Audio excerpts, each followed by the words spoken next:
What's going on, Ed? Morning. How you doing, brother? Good. Give me a sec. Can you hear me? Yeah, I got you. You got me? Beautiful. Now I do. Love it, man. How you doing? Wonderful. How you doing? Doing good, bro. Doing good. You ready to kick off this Monday? I got my coffee. I got a good conversation with you scheduled. How can that not be a good start to a Monday? All right, exactly, man. Yeah, dude, I just saw what you posted. I think it was yesterday, man. It was the 8 things I would do if I were to restart my Instagram. And I just felt like, man, this is exactly what we need to talk about, a little bit deeper. I felt like it was a great angle, letting people know, you've built up your profile over time and you've done a lot of different things. I'm sure you've tested it all, right? And so I loved the 8 bullet points that you provided. And of course, I love the dance. You got the moves, brother. You got the moves. I all respect, all credit to my mom. She teaches me stuff. Love that. So I kind of want to just jump in, man, and talk about those 8 points, but actually go a little bit deeper on each of the 8, cool. and just get your perspective and insight on it. Done deal. I'm pulling it up right now so we can go off of it all, right? Yeah. So the video that you're talking about, I just posted it yesterday and it's doing pretty well. It's getting the exposure and some traction, but a lot of people are relating to it, because there was one thing that I've come to realize is that I've grown up my Instagram over the past 10 years, and 10 years, literally a decade. Since 2012, I've started growing my Instagram, seeing what works, seeing what doesn't. And it's gotten me to a point where I'm just about to lick 50,000 followers. That's amazing.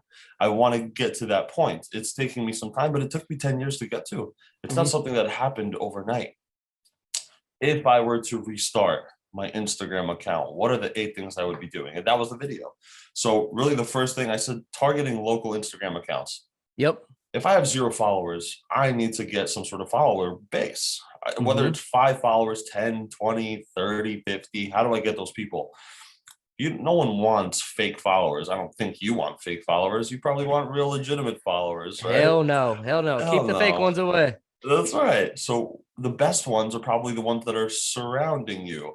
As a real estate professional, which is who I target realtors. This is my ideal niche. I love to teach realtors how to evolve and improve their personal brand and social media presence. This is my whole goal. This is why I'm doing what I'm doing. As a real estate professional, your ideal audience is probably some guy that's right around the corner from you, maybe 5 houses down, right? The company that you always support and, buy a pizza pie every single Friday night from. Like, those are the people that are most likely the ones that you want them to be following you. So target local Instagram accounts like that pizzeria, like the neighborhood, like the companies around you, and start getting those people, right? And I'm even thinking definitely the local shops, right? The local business owners, things like that. But I even think you don't have to focus only on business owners, right? Like if you're looking for real estate professionals, talking and following mortgage lenders, mortgage insurance providers, things like that could even be not just a business owner, but someone else that you could tap into as well. Absolutely. There's so many different entities that you can be reaching out to. So that was the first one, is reaching out to your local accounts, local businesses, local followers, what it may be. Yep. For God's sakes, type in your hashtag, whatever city you live in, hashtag Dallas, Texas, hashtag Trenton, New Jersey, hashtag Tampa, Florida. Type that in and just see who's posting in those areas. And trust me, you're going to be finding those. Let's dive deeper on that tactic right there. A lot of people use Instagram as a consumption tool, right? But they don't necessarily think as a creator to go look and use it as a research tool. So dive deeper on what you just said about the hashtags there. What, like almost dumb it down, water it down. What do you use and how do you use Instagram as a research tool to then create content? Cool. Well, that's what I'm starting to realize. I've been realizing social media is all about consumption. There's a lot of people that just go on there, consume, get entertained, and then go off and live their life. That's fine. That's part of it. That's an element to social media, to a social media success. That's an element. That's a variable to a successful formula. But no one else is completing it. No one is putting in the second variable, which is very important, And that variable right there is being proactive, being the one that goes and reaches out, the one that goes and does their research, the one that actually goes and pokes at people and engages. A lot of people neglect that factor right there. So this, what you're just talking about right now, the hashtags, dumbing it down right now, very black and white, putting it down on paper. Going on to the search engine of Instagram, people as content creators, if I am in New Jersey, which I am, if I live in Princeton, New Jersey, I am probably going to take a picture of me being in Princeton, New Jersey at some point or another. And I'm going to hashtag in that picture, hashtag Princeton, New Jersey. It just all makes sense. There's a picture of a guy in Princeton, New Jersey. Might as well put that hashtag there, right? So if I'm thinking that way, as a content consumer, I'm assuming that people are going to be posting that stuff. Why don't I just go and research those hashtags, the hashtags that I want to be in, right? So now as a person in Princeton, New Jersey, I'm going to go ahead and search other people who also post that hashtag. Let me see who else is around me, right? So I'll type in hashtag Princeton, New Jersey and see what pops up. Then you get two different options. You have most recently posted people who just used Princeton, New Jersey as a hashtag, or you have the most popular ones, the top posts that really engaged well and produced a lot of engagement. Those top people, I don't even look at. No, the most recent is what I look at. Why I look at the most recent is because these people just recently posted, which tells me two things. One, they are active on there right now. And number two, they are relevant to that specific location and that hashtag right now. So they're probably either living there, they probably just visited or something of that sort. I'm going to go and engage with those people and see what happens. And most of the time, when I see a random person, Joe Schmo, for example, post a picture of his dog and him in a park in a nice, lovely fall background in Princeton, New Jersey, I'm going to go and click on his profile and just learn about Joe Schmo. Wow, Joe Schmo's a veteran. Wow, he's a local owner of, I don't know, a tailor shop. This is great. And location says Princeton, New Jersey. No freaking way. What do you know? What do you know? I'm going to go engage with Joe Schmo now. Hey, Joe Schmo, I see you're in Princeton, right? I see you have a tailor shop. And now I dumb it down in that sense. Oh my God. Immediate follower, connection. Exactly. Yeah, I love that. That's a great way to dive down and talk about that, man. So the next thing was what? Post every day, right? Next thing was posting every day. I think that's where a lot of people, they might be like, oh, I can go follow some people. But as soon as you say post every day, they're like, oh, man. Then yeah, you lose them. Yeah, exactly. So dive deeper on that. What are some types of content you recommend people post every day? I think a lot of people that are wanting to get into content creation consistently struggle with that thought.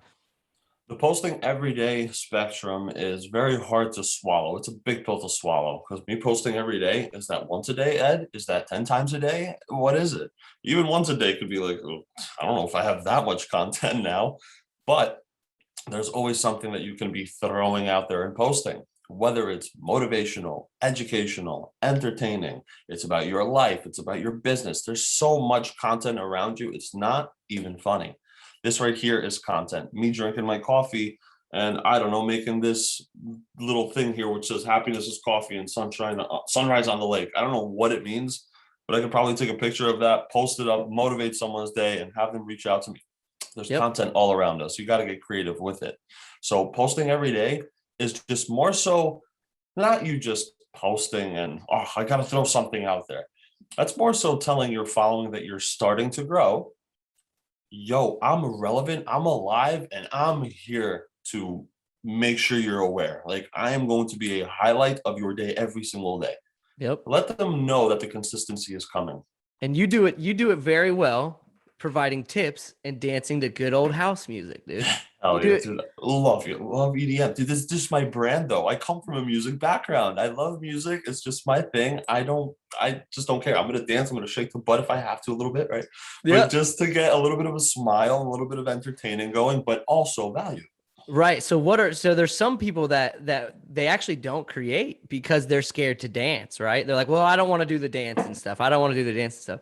So just to even what you said, like coffee cups, right? Like mine's very plain Jane right now, but I mean, at the end of the day, like you could post a picture of your motivational coffee cup or a video and like do a talk over of the audio of the quote with a little instrumental. And there you go. You got a little motivational coffee cup quote, right? Like So posting every day. So what are some ways that people can think about those like lower hanging fruits to create and post every day? And where should they be posting every day? So that touches on some of the eight things that we even talked about, right? Coming up with some of the content. Where does the content come from? Where does the content inspiration, creation come from?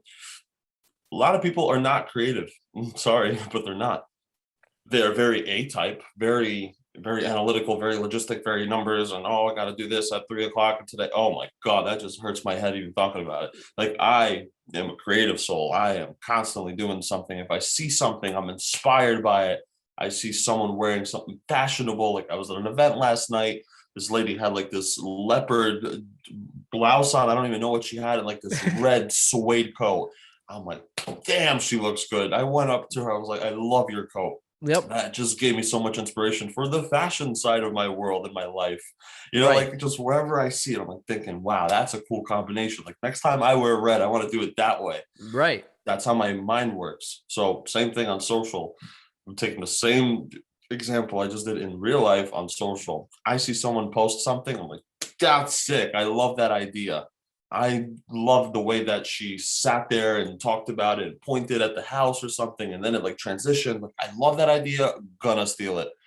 Right. So And that I actually just, goes into your point number 8, right? Point number eight was copying trending content and recreate it. yes, big time, big time. I always say this, always on the podcast events. I love this quote. Pablo Picasso, he once said, good artists copy, great artists steal. Love it. Man, oh, Yeah. dude. Like, I always say this, I don't have a tattoo, but if I were to get a tattoo, it's that one. Yeah. I would get that quote, right? I love that. No, I like that. It resonates with my life so much.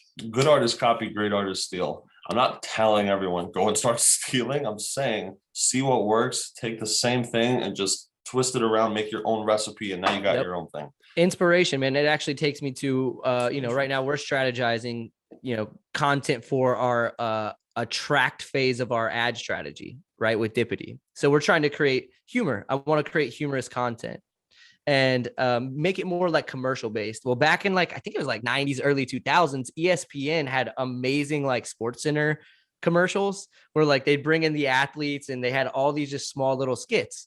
And I loved it. So I'm like, you know what? I need to try to watch these commercials and how could I tie in marketing into this? Like, how could I tie in the service I provide into this almost same commercial? I'm not copying it word for word or anything like that. I'm taking what I'm seeing and letting it inspire me to think about how I could use it in that same sense. So that's it. And that's not even the for Instagram, right? So copying trending content and recreating it. So some of those things may be like what? Audio. This could be just an example of specific messages. Right now, what's trending online is a specific sound, but the message around that sound is the same, which could be used in real estate, in the attorney world, in plumbing, music, doesn't matter. Like, you can take that same sound, same message, but spit it out in the vocabulary of that industry. So, for example, there's one right now of The Office. Dwight was saying, like, do you want to form an alliance? Right. And then I don't know, someone else responds, yes, I do. Right. Like, okay, so they take that sound from The Office, the show, and they go ahead and put it over. And now, whether you're a recruiter, you're again, wherever you form an alliance, they're taking that sound and putting it into that world. Right. Like, that's trending right now. That's a thing.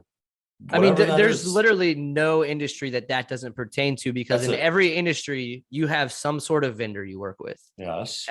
So why not even use something like that, right? Like, yes. if I'm a landscaping company and I just mow, but my other vendor comes out and helps me mulch.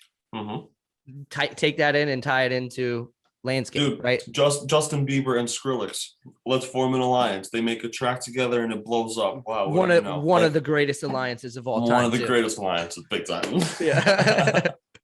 All right. So number 3, man, I want to jump into offering genuine help to other accounts. I liked this one. And so I'm interested in getting your perspective on what you mean and what I saw was genuine. The word genuine stuck out to me. All right, cool. I'll show you an example. How about that? I'll do you one better. I like that. I still do it till today. I have to, right? I had this one lady, not sure where she came from, right? But big shout out to her. I believe Roseanne. Roseanne reached out to me a few weeks ago, Friday. I'm sorry. She reached out to me 7:46 in the morning on Friday. I was still asleep. And she said, "Good morning, Ed. See you help new realtors with Instagram and TikTok. I just joined real estate, got into this business. Um, I just signed with a brokerage, but I'm ready to rock and roll. Like, how could you assist?" And I just reached out, like, "Hey, yes, I'd be happy to help. How can I help out? What can I do?" She reached out. She started giving me some questions. I responded. She called me. I'm going to call her back, and I'll help her out in any way I can. Genuine help. It doesn't take me much longer than 10 minutes of my day to go back and forth with her to help her out a little bit, offering her genuine help. Mm-hmm. Being proactive, though, because she reached out to me, right? How do I reach out to others and offer genuine help? Mm-hmm. Same thing as we said before, right? Because that was an example of someone coming at me, but how do I go at someone? This is what people don't Yep. The do. disconnect. Yep. Yes. The going at, being proactive, just like we were talking about before. Hashtag Princeton, New Jersey. Who needs help in my niche, in my area, in my locale that I know that I can be of service right now? What I've done in the past is I searched hashtag New Jersey, hashtag New Jersey real estate, saw realtors, went onto their profile, kind of indicated a few things that they needed help with. And I just pointed out, all right, they don't have enough highlights. They need more Instagram stories. The last post that they posted was back in March of 2021. Like, oh, dude, come on. So like, I'm pointing out some things, and I'll reach out to them. Hey, Mark, saw that you were just posting your Instagram story, this and that. I think here's 3 things you can do to help your thing out. And then I'll point it out. Highlights, I think you should do a highlight. Number 2, you should go ahead and start posting more. Number 3, I think you didn't use enough hashtags or enough specific hashtags, right? Like, if I give him that without asking for anything, I'm not asking for anything. I'm not saying, give me your business, thinking of selling real. No, just here's help. If you follow me, that would be awesome. If you don't, that's okay. I'm here for Yep. you. Yep. Genuine help. Genuine help. Yeah. Very genuine. I love that, man. That's amazing stuff right there, because most people, like you said, they're waiting for the people to come to them, but they're not going and outreaching to help people. Another That's thing it. you could even do, like let's say you're a real estate agent, right? And you could literally probably use the hashtag, like, oh man, I'm trying to figure. I wish you could couple hashtags where you could say like this and this, because then you could do like homeowner. I'm in Lakeland, and then see all that content, and then go in there and just, most people are probably going to post about the problems they have at their house, like, or even do like homeowner problems. Homeowner problems as a hashtag, you can refer out that business. So just, even if you're helping people and it stirs up convo, and then you find out that your buddy or the person you're talking to is I'm in Lakeland, you're in Princeton, and I find out this is a homeowner in Princeton. Well, I know an agent in Princeton that can help him out even further if they need to. Like, you could use it in so many different ways to genuinely help people on Instagram. Tons of different ways. So setting up two-way auth is number 4. And I say auth because I can't actually say authentication. So like, so setting up two-way auth, what does that look like? Why do you recommend this? What are the reasons? What are the things that can happen if you don't set that up? Okay, so the setup, the two-factor authentication. There it is.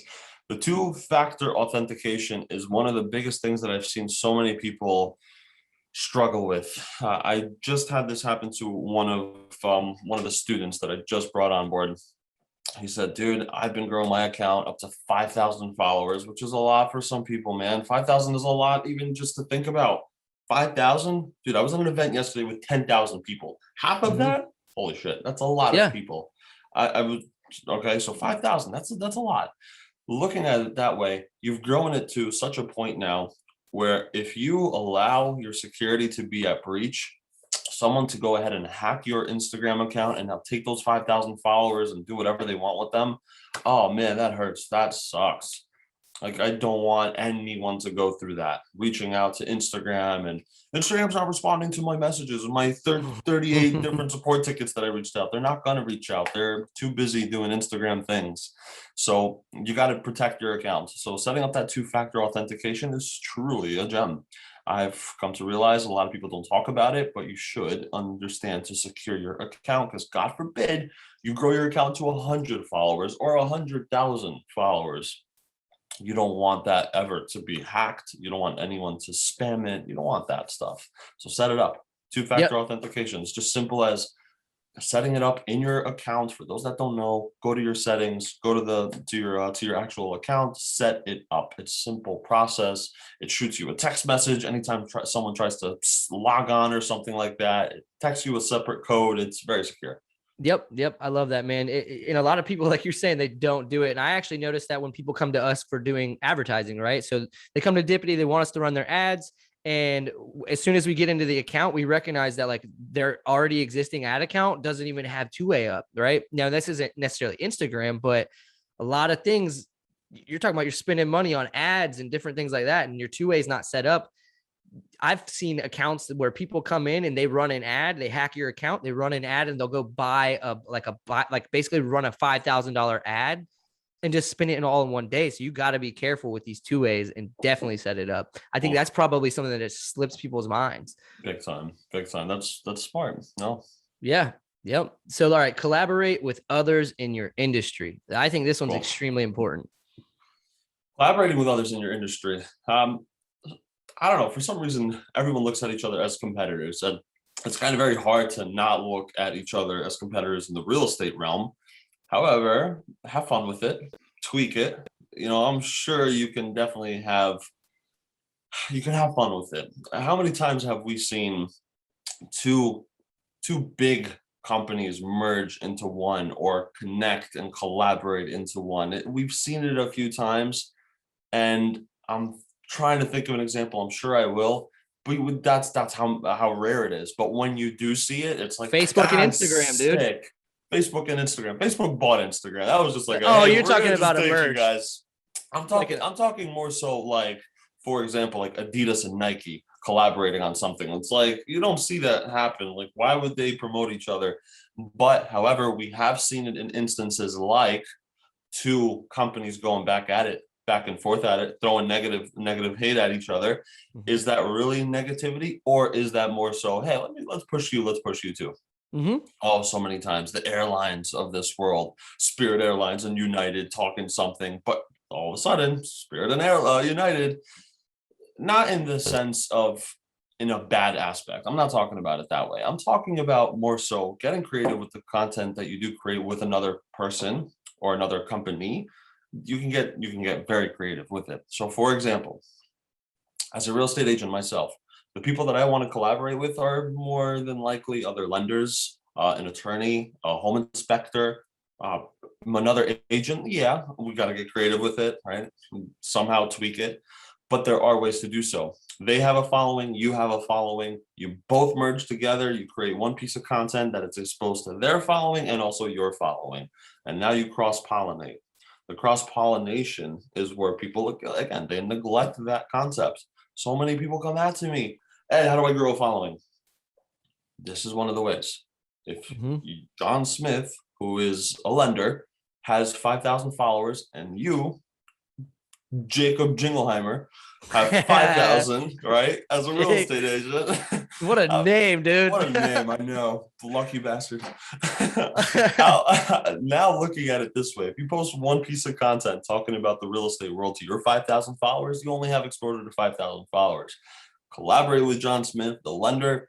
Now you got an exposure of 10,000 followers. Let them see who you are and what you're about. And same thing, show your followers who he is. That's what I mean by collaborating with others in your industry. But like what I was talking about before, like you can get very creative with it. And I've seen this happen before. I've seen real estate coaches back and forth bicker at each other. Oh, this guy, he doesn't know what he's talking about. And then that guy is like, oh, screw that guy. He doesn't know what. And all of a sudden, the whole world is talking about that. Wow, what exposure. Right. Do they do it on purpose? Is it all oh man, is Kanye and Pete Davidson going at it right now? For example, right? Yeah. That's creative collaboration. I wanted to really bring up something more deeper than just a matter of, hey, come in my video and let's talk. Like, no, there are so many ways to collaborate and people don't even think about it. And I think I've seen you do one. You've done one where I think it was unique, and correct me if I'm wrong, because it's just I'm not sure, and it looks super deep into the content. Okay. But there was one where you were dancing to a Kid Leroy on top of like a truck or something, and Yes. are you with a builder? No. So he's actually shout out to Joey, the NY mover. So he's actually a mover. He has a moving company. So that's what he does, is he helps other realtors with their clients and helping people move from one house to another. Now that's exactly what you did there. You created basically collaborating with the industry, right? Because it's peanut butter and jelly with real estate moving, That's right? it. Yeah. So it makes sense that you do that video with him, Joey, right? Absolutely. And we're going to be posting another one today. We were just on the slope skiing the last weekend No up in way. Vermont, and we were like another perfect example to collaborate. Funny enough, the video that we're posting today is actually about telling others to collaborate. Is it really? Funny Look at segue, that. dude. Literally funny Look, segue. we call that Yeah. moments of serendipity, which is why we at Ooh. Dippidi exist, dude. Yeah. Look at that. Look at that segue into a segue. Look at that, dude. All right. So the next thing you talk about is on number 6 was creating tons of hyper niche specific content. So what is hyper niche specific content? It just sounds like a crazy word to some people, right? Hyper niche specific. Like I'm talking super laser focused. It's not a combination of everything. And this is an example I gave. Someone commented saying, "What do you mean by that?" I broke it down. You can either post a video saying how to buy a house in 3 easy steps, right? That's pretty specific. Like how to buy a house. Like I don't think I'm going to target just anyone for that. I think I'm going to target people who are interested in buying a house. Or option B, how to buy a house in Charlotte, North Carolina in 3 easy steps. Like that's niche specific. That I'm not talking how to buy a house in South Carolina. I'm not talking how to buy a house in Jersey or Texas. Charlotte, North Carolina. Like I am targeting a specific group. Those that are looking to go there are going to be very much interested in that specific video. So that's what I mean by creating hyper niche specific content. My content that I post is more so targeted at realtors on how to grow an Instagram, how to grow a social media presence, how to grow a brand. I don't really want to confuse my audience with posting anything about like, hey, how to crush it on Pinterest. Like it's social media, but like not my social media that I talk about. That's not my thing. Instagram, TikTok, that's my stuff. Now it's funny because even though, like, let's just say a real estate agent wanting to market to buyers and sellers, right? And they go hyper niche, just like the example you gave. Because of Instagram, chances are the reach is going to go out, especially if you do a reel. It's going to go out to people outside of your current following base as well. But I don't think that that's necessarily a negative thing. If it did reach real estate agents, that's chances are that's who's getting it pushed to their newsfeed. If you created that piece of content, it's actually going to hit a bunch of real estate agents as well. But that's not an issue. That the fact that you're building collaboration with agents maybe that aren't even in your hyper niche marketplace. Make sure you put some hashtags in there that are definitely hyper focused, but a couple could reach agents that could inspire them to create content, start up a conversation with them in your industry. So that one hyper niche piece of content could actually be a way for you to collaborate with someone in your industry. You just don't even know it. But a lot of people don't know what they can do with content, man. There's so many people that overthink it. And I say that overanalysis causes paralysis. Man, does it paralyze some people from creating content. There are way too many content consumers, which they'll consume that content and they'll be like, wow, that's cool. And I wish I could do that one day. And oh, one day I will do that. They never do. It sucks. It sucks as to you never know who is seeing that. Listen, dude, Gary Vaynerchuk can end up on this podcast and be like, damn, I saw those two just going back at it and hickering about Instagram and this, that. We don't know. We don't know who's going to see what. We don't know who knows who. We don't know who knows what. It's unreal. Oh, that's what a lot of people, they obsess over the views.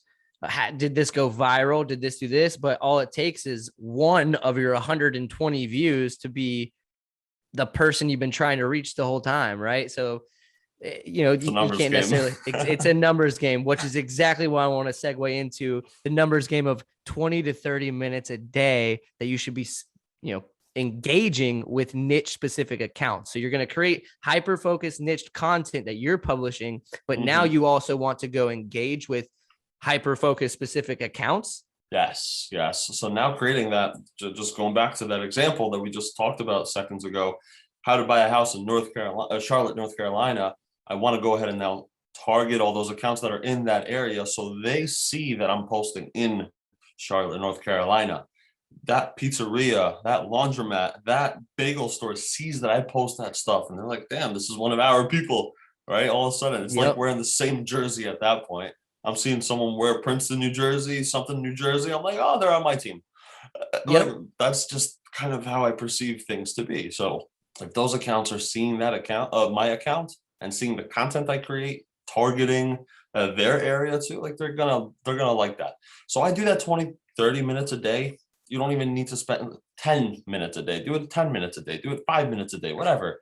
Because again, so many people overthink, how can I go and start focusing on my social media ad when I have to prospect and hunt down for business and I have inspections and appraisals and things. I can't do social media. I don't have time for it. You don't have 10 to 20, 30 minutes a day. I'm pretty sure you do, because you spend more of that on TikTok just consuming. Yeah, sometimes that's just proactive. Oh man, I would love to go see what everybody's, you know, how much time they're spending on social media. And it's like, dude, just take 20 minutes of the time you're already on it. A fraction of it. A fraction of, you're probably on it for 3 to 4 hours a day. So might as well take a little bit of it, as you're saying, and to be proactive with it. That's what I mean by that specific bullet right there. That number 7. Yep. Is make sure that a majority of the consumption that you're doing, let's say an hour a day, you're on social media, take 10 minutes of that hour and be proactive for a second. Just for a second, go and poke at others, be in commenting, be in engaging, be liking and looking at stories. That's a way to get exposure. Look at other Instagram stories. People see who's looking at my stuff and they're like, who the hell is this guy? You're gonna look. Now, do you recommend just dropping little fire emojis or like actually giving a 2 cents or like an opinion? What do you recommend? Or just quickly go through in my 30 minutes and just fire off little fire emojis? And no, don't fire off emojis, because everyone does that. Everyone knows how to do that. It's so simple. It's viewing and clicking and being done with it. That is not genuine enough. The genuinity, that word, you're having trouble with authentication. I'm having trouble with that one. The genuine side of you is when you actually reach out to them and you offer something and you say something nice and you compliment them and you say, hey, Michelle, I see you're in Florida. I love that last post of you and your car and dog. Like, that was so cute. I just needed to compliment you on that. How the hell can that be perceived as an automated message from her when you just said, Michelle, you pointed out her last post, you mentioned her location. There's no way any automated system or anything can do that besides the personal you, right? Right. This entire segment was built off of your last post. Yes, I love it. Yeah. That's what I'm talking about. This right here is just so genuine. Again, going back on that genuinity, that's so important. So instead of throwing out just a fire emoji or a thumbs up or a laughing emoji, respond like, wow, you really mean it.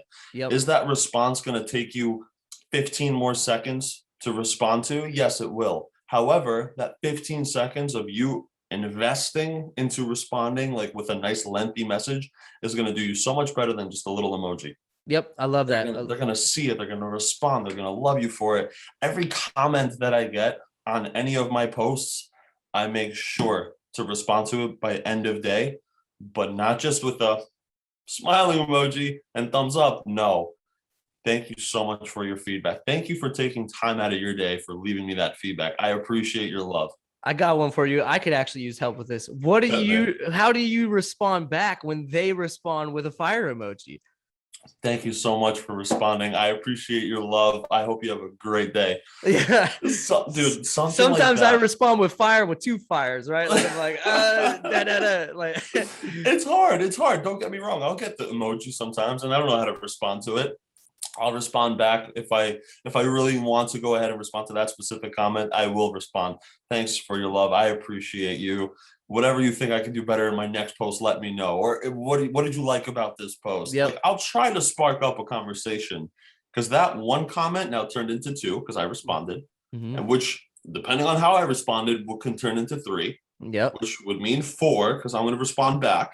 But then This right here, people watching the comments. People watching the comments. Damn, this person is responding. Also, the perception of when someone sees how many likes and how many comments, like that number of comments adds up. Because now instead of 4 comments, your conversation 8. Now it could be 8. And now you responding to other accounts, oh my God, 10, 16, 30. And now it looks like, damn, this is a very engaging post. But little do they know that you only responded to like 5 people. Right. Right. Exactly. But that's actually what you need to be doing anyways, because that's building the relationships, and then it allows you to have the opportunity to genuinely help the people that are on your thread. That's a big time, man. I'm so happy that we talked about this, because I was happy to post that and just have my little conversations with the people that commented. But like this broke it down, and can't even wait to post this on my Instagram. Like, yeah, people need to hear this stuff for sure. Absolutely. So let's fire off at the end here. What are the 8 things I would do if I were to restart my Instagram account? Ed, fire away the 8. Number 1, follow local Instagram accounts.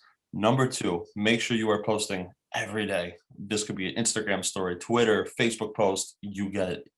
Number 3, offer genuine help to other accounts. Reach out, offer a hand, doesn't hurt. Number 4, please, for the love of God, set up your 2-factor authentication. You want to secure your account. Number 5, collaborate with others in your industry. Number 6, create tons of hyper niche specific content. 7, engage 20 to 30 minutes a day with niche specific accounts. And lastly, copy trending content and recreate it. Number 8 things I would do if I were to restart my Instagram account today. Yep. I love it, man. Dude, thank you so much for the time, brother. I hope we can do another one of these. Dude, absolutely. I'm excited. I'm taking a picture real quick. Got to post it on the Instagram. Let's do it. Love it. Thank you, brother, for the love. I appreciate you. I appreciate your love and support. Yeah, absolutely, brother. Likewise. See you, dude. See ya.